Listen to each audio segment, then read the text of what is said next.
And now, live from Rutherford, North Carolina, this is the Forest City Tribune podcast, analyzing the important issues of the day. Today's topic, guns in America. And now, here's your host, John Thomas Hill.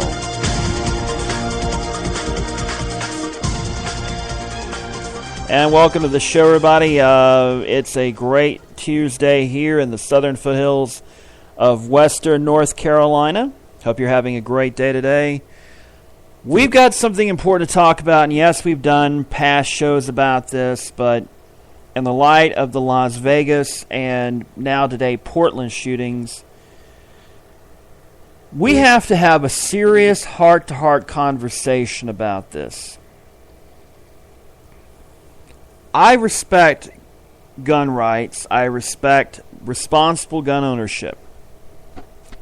But there is a problem in this country. And that is that some people, not the majority of gun owners or anything like that, but a significant minority of gun owners who are abusing their rights, either by engaging in tactics to push an agenda for open carry like we've seen in Texas, or like we've seen in recent days with the Vegas shootings, where a radical right-wing fringe group, two people, shoot two cops and another woman. Two were having lunch. The two cops were having lunch in I think a Subway, I believe it was. And then they went down to Walmart, shot a lady, and then basically decided to terrorize people in a Walmart, declaring that this is the revolution. Here's the problem. The government is not out to get you. They're not out to get your guns. They haven't done that in the 5 years that Obama has been president.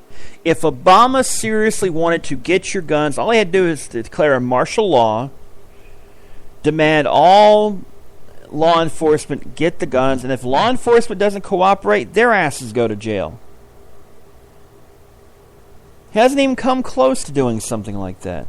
But yet, if you listen to the NRA, if you listen to the gun rights groups that the NRA sponsors or NRA membership listens to, any kind of gun control legislation is tantamount to taking guns away. Not just taking a few guns from people who aren't responsible to own guns, but everybody losing their right to own guns. Here's the thing. There are a very few liberals who want to ban guns altogether. Very few. The vast majority of liberals that I know of and have read about and all this are fine with gun ownership, responsible gun ownership. A lot of independent people, moderate people, are fine with responsible gun ownership. Here's the thing. A lot of conservatives want to see some gun controls to make it to where responsible gun owners, all they have to do is basically prove that they know how to handle a gun, and to treat it like handling it like a car. You have to prove you have the knowledge to operate a gun safely and to get a license to have it. It's not that big of a deal, but the way that the NRA puts it out there is this is tantamount to fascism. You got to register your car. Why not register your gun? Guns can kill you. So can cars. If I've got a car, I have to have it registered. I got to get a tag on it and have it inspected and all this. I'm not saying you have to do that all through guns, but hey, registering a gun and, you know, making it to where if it's stolen and you call the police, say, hey, my gun's stolen, if it's used in a crime, you're not going to be implicated in it. Or they could possibly find a way to find that gun if they, you know, to me, gun registration is like registering a car. You know, but the gun lobby, for some reason, thinks this is tantamount to rounding up people's guns. And that couldn't be further from the truth. Most liberals don't care. As long as you're not shooting them, as long as you're not like these open carry nuts in Texas, hauling off and flying the guns and making people scared. I mean, if you see somebody come in your local restaurant or a local store or whatever with an semi-automatic assault rifle, what are you going to think? You're going to wonder, oh, hell, is this the day I die? Are they coming to rob? Yes, that's what you're going to think. You're not going to go, oh, that's a patriotic American citizen, practicing their right. No, that's a semi-automatic assault rifle, and it's stupid. First of all, in a lot of these states where there's stand your ground, that person carrying the semi-automatic assault rifle could get shot and killed. If I think I'm in danger and I'm in the stand your ground law, and that person may do something that may make me think they're going to rob the place and perhaps hurt somebody, yeah, I'm going to protect myself. This is asking for trouble. And I've talked about stand your ground laws before, and I don't think I'll go into it today too much, but there has to be a middle ground. But in politics today, middle ground is seen as being weak, a betrayal of your core values. I don't have the exact quote in front of me, but Barry Goldwater said something along the lines of, the essential part of governing is compromise. Of politics and government is compromise. That's looked upon by both liberals and conservatives as a betrayal, as almost a cardinal sin. How dare you deal with those dirty liberals when you claimed you were with us, the Tea Party conservatives?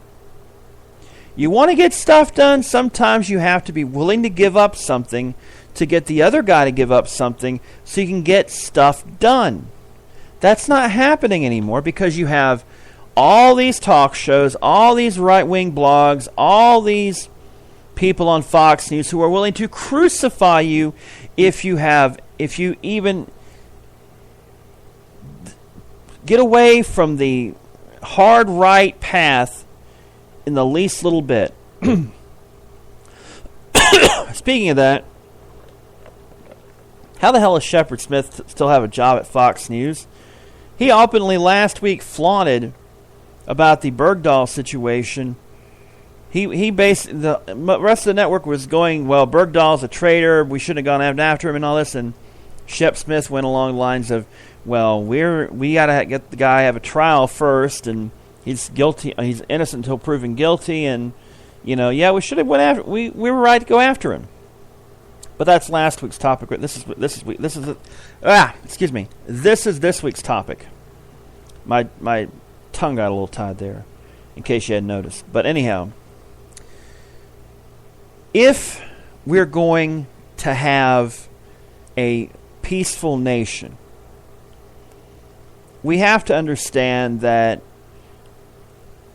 you have the right to own a gun. That's fine. But if you carry an assault rifle openly out, that's going to impact the rights of your fellow citizens. Because how are they supposed to know? Let's say you carry it to a county commission meeting and you have an agenda. How are the commissioners to know that if you don't go along with what they're saying, that you may shoot the place up? You get what I'm saying? And you're going to say, oh, no, they would never do that. How do they know? You're bringing a semi-assault rifle into a public meeting of a county commission.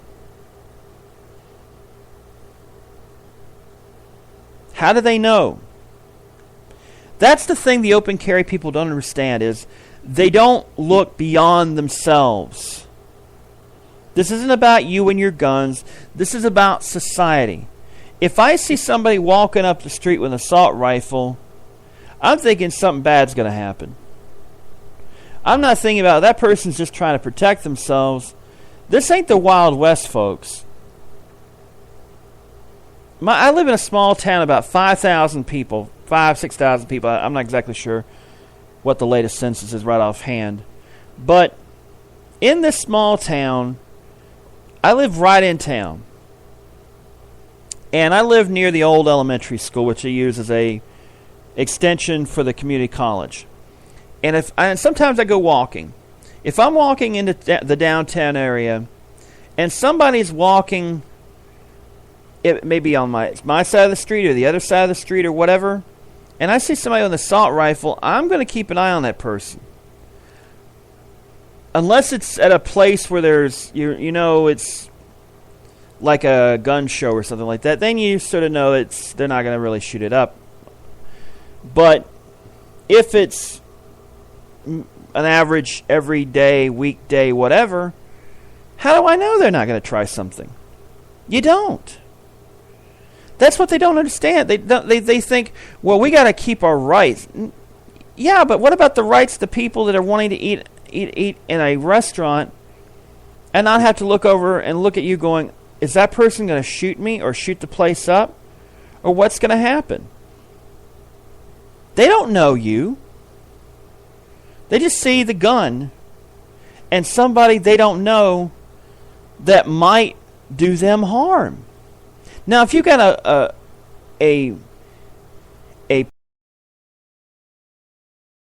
and a holster on your side, yeah, will it make a few people uncomfortable? Probably, but the vast majority of people will not think anything of it.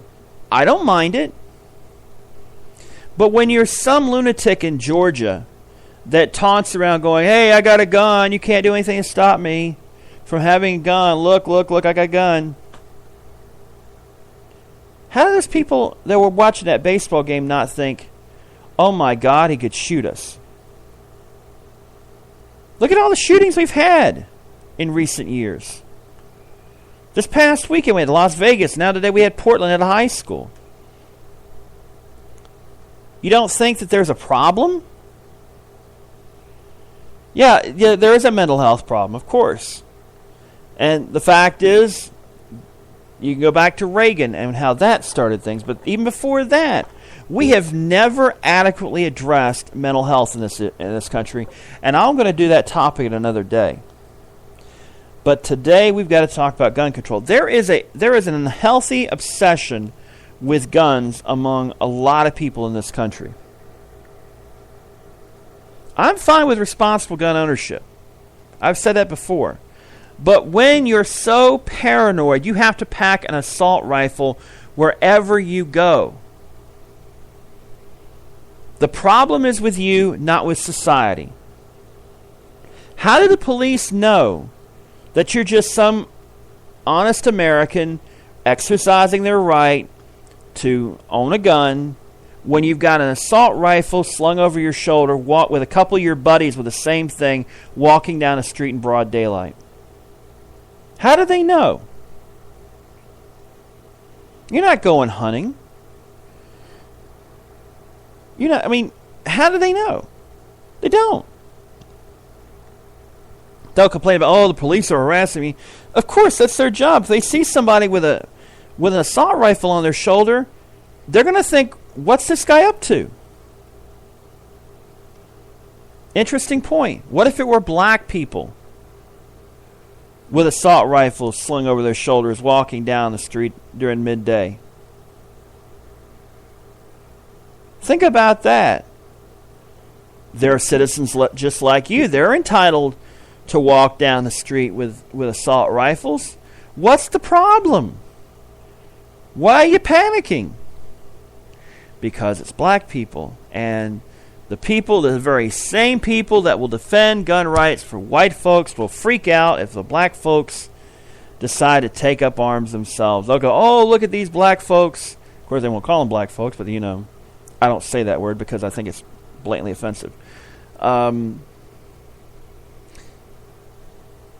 don't think. They don't look beyond themselves. They don't see the impact of what they're claiming is rights isn't really a right.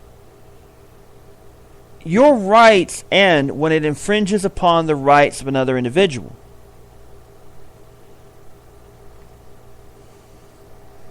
I mean, is it right for me to go downtown to see some ugly woman and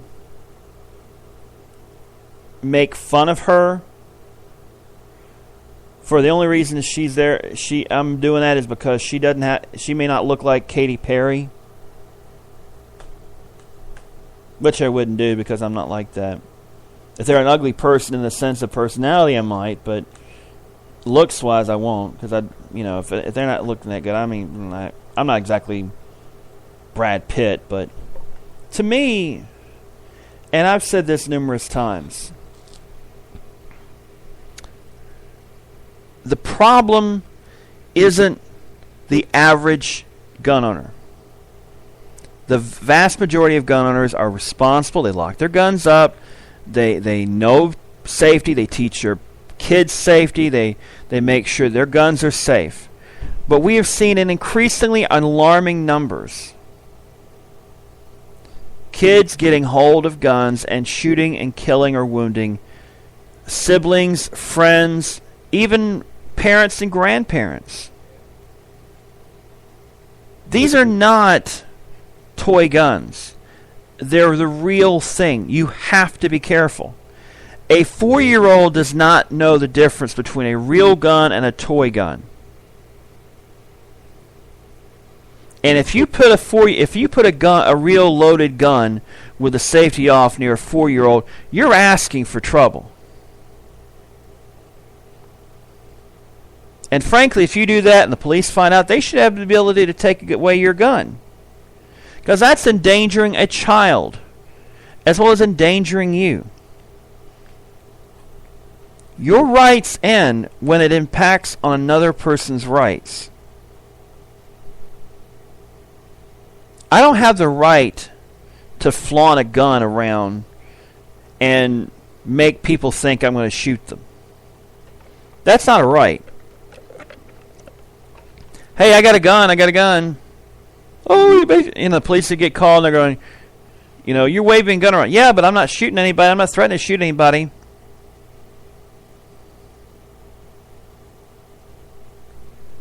That's still disturbing the peace. That still could be conceived as communicating threats.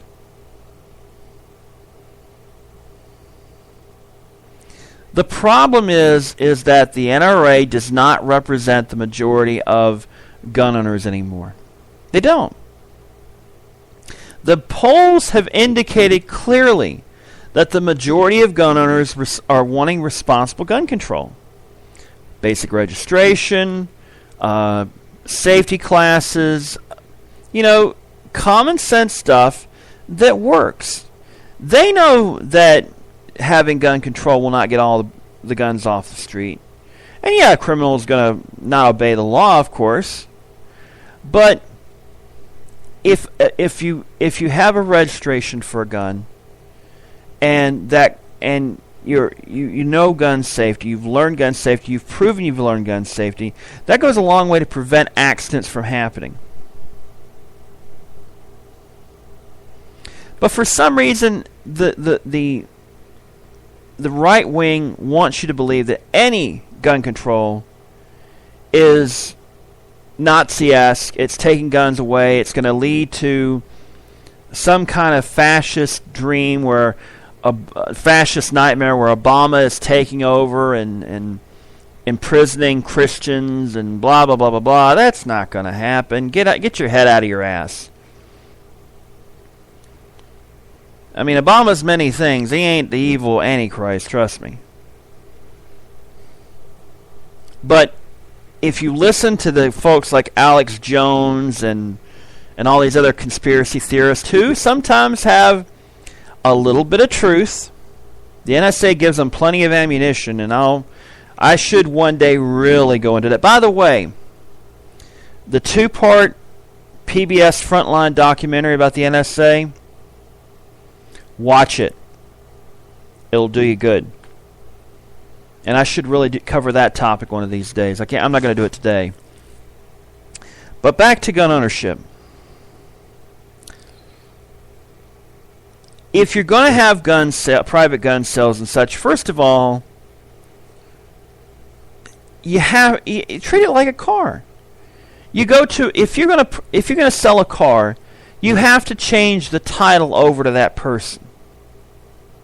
Yes, it's inconvenient, but it prevents someone. It may be inconvenient, but in the long run, it protects you. It protects them. Yes, getting a tag is a pain in the ass, but hey, it funds roads. But to me, and I've said this many times, guns should be treated like cars. Every 4 or 5 years or so, when you get your license renewed, if you have a gun endorsement on your driving license, all you got to do is take a test. 10 questions, 20 questions, whatever. Maybe $5 more. You're going to grumble about it, I'm sure. Oh, the government's taking more money away from it. But it's $5 into 4 or 5 years.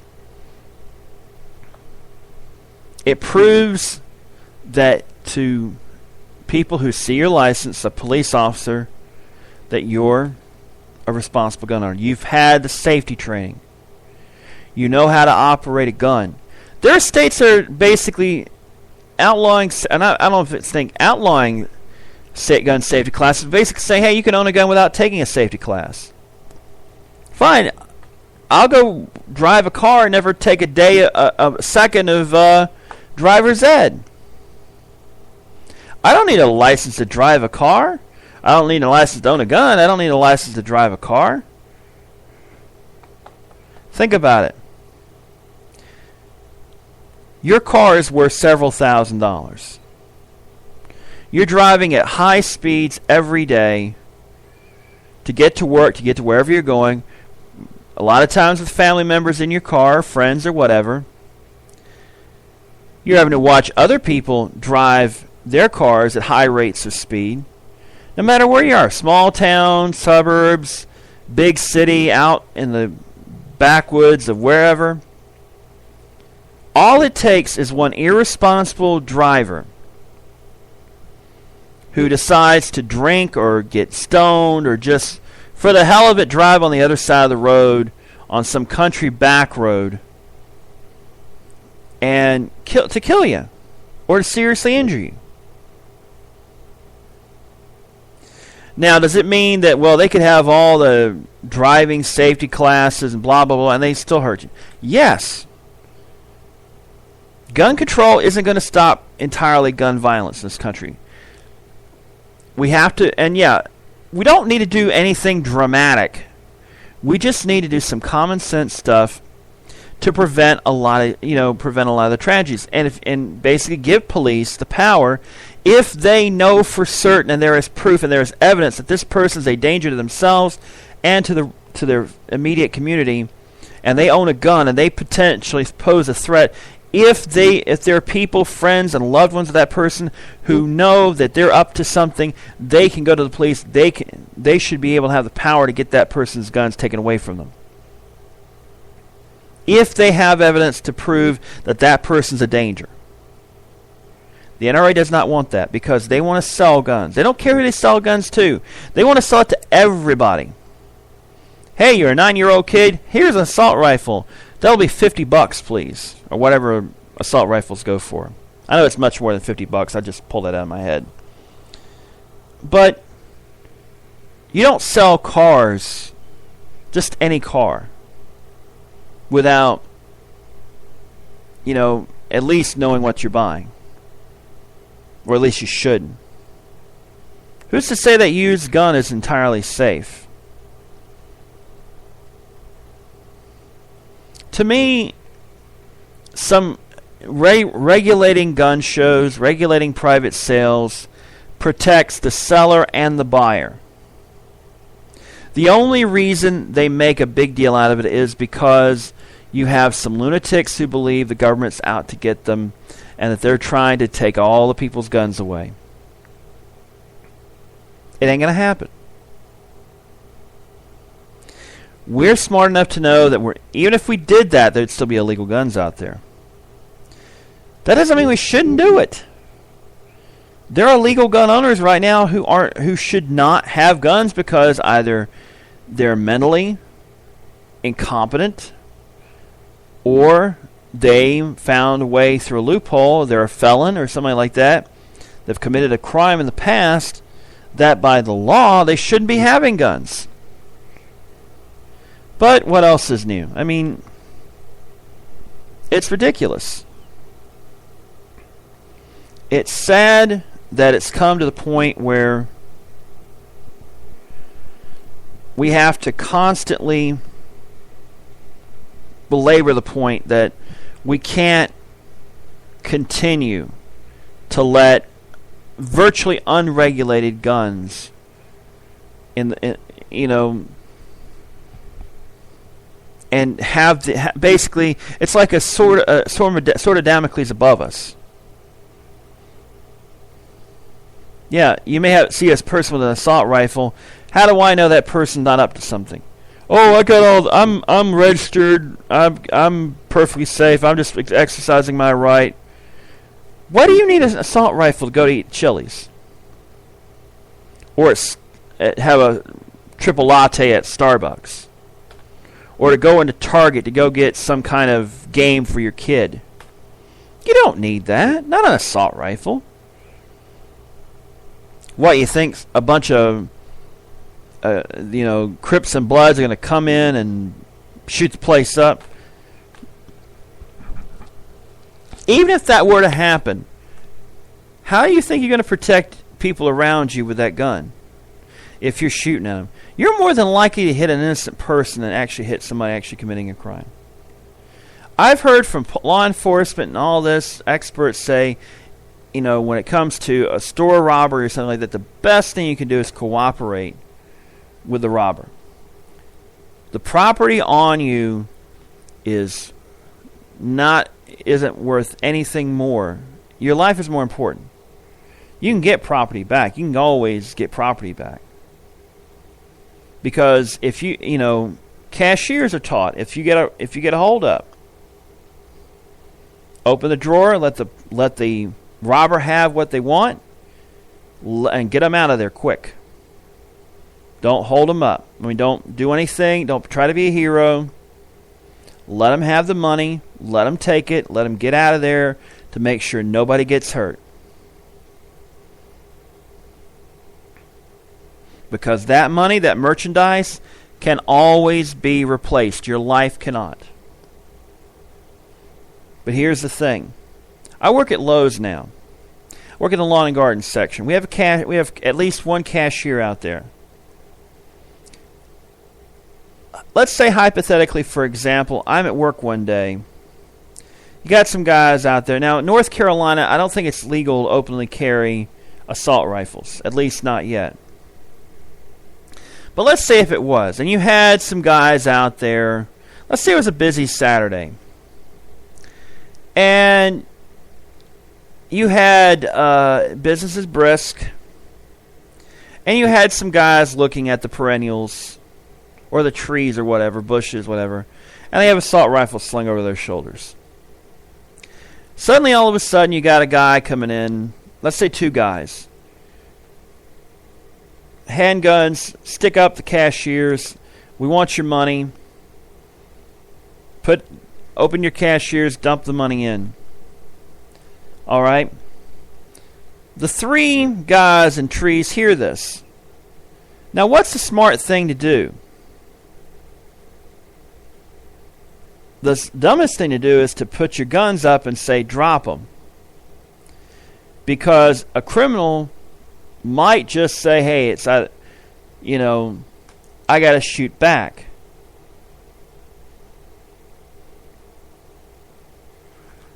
If they've got their guns already out and you don't, what makes you think you're going to be faster than that guy? First of all, it's easier to pull a pistol out than it is a rifle.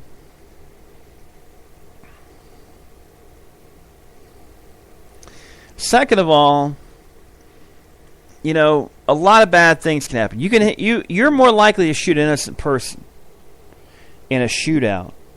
The best thing you can do is lay low,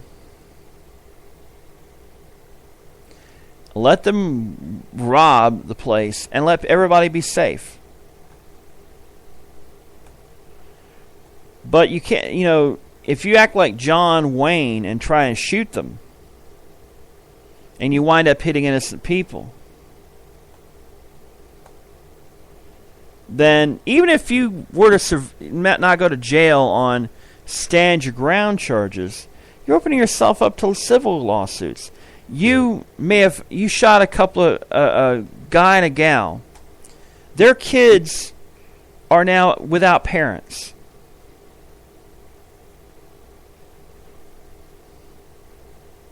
Or, you know, it's asinine. More often than not, here's the thing. I was a security guard for many, many years. I was an unarmed security guard, and I was glad to be unarmed because I learned that an armed security guard had to be very careful, because if they got in a scuffle, there's a potential they could lose their gun. And if you lose your gun, what's going to happen? You've got a good chance of being shot. Whereas if somebody came along and had a gun and wanted to get into the plant where I work security at, I'd let them go in, call over the intercom, there's somebody with a gun, get to a safe place. I'd call the police, and I'd get into a safe place myself. Because my life, I have to protect my life. I also have to protect the lives inside. And I can't do that if the person with the gun shoots me, then goes in the plant and shoots up the place. It's common sense, people. You have to have it. So, think about this, all right? A responsible gun owner isn't going to pull their gun out when, you know, there's a bunch of people around and somebody just happens to be shooting. The only way I would pull a gun out in that situation is if I had a dead eye on the gunner, on the person shooting, and I could protect myself that way. If there are other people in the way, I'm not going to pull that trigger. But you got too many people who think they're John Wayne, who think they're Dirty Harry. They're fictional characters. We live in the real world. In movies, people die and they resurrect all the time because they go on to other movies and do other things. In real life, if you die, guess what? You're done. You're history. You're toast. You ain't coming back. And if you did, you ain't coming back in the person that you were. So, I know I'm not going to be doing any shows on reincarnation or anything like that. I try to stay away from really overtly religious topics, unless it's talking about the separation of church and state, and I will talk about that, which I have talked about in the past, and I will probably talk about again. So, anyhow, that's it for the show today. I hope you enjoyed it. I hope you understand my point. I hope you understand that there is a problem in this nation, and we have to solve it, not by outlawing guns, not by giving everybody a gun, but by enforcing the laws we already have, tweaking the laws that we have right now to make sure, yes, you can protect yourself, but you just can't shoot anybody if you have a willy-nilly, maybe they might be a threat to me notion. And you just can't carry semi-automatic guns out with you in public and make people think you're actually not going to do anybody any harm, because we don't know. Common sense has to prevail in this situation. And we have to have it. Because if it doesn't, folks, with all the weapons out there right now, if you got people, all it takes is one incident and everything goes straight to hell. You got people shooting people all over the place.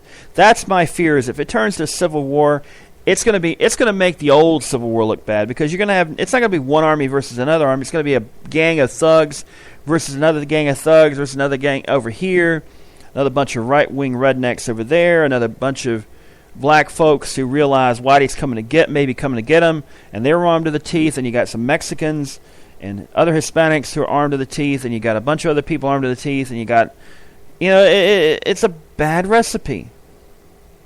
You want to have guns in society, fine, but you got to have them regulated. You got to have standards. You got to have rules. You got to have laws.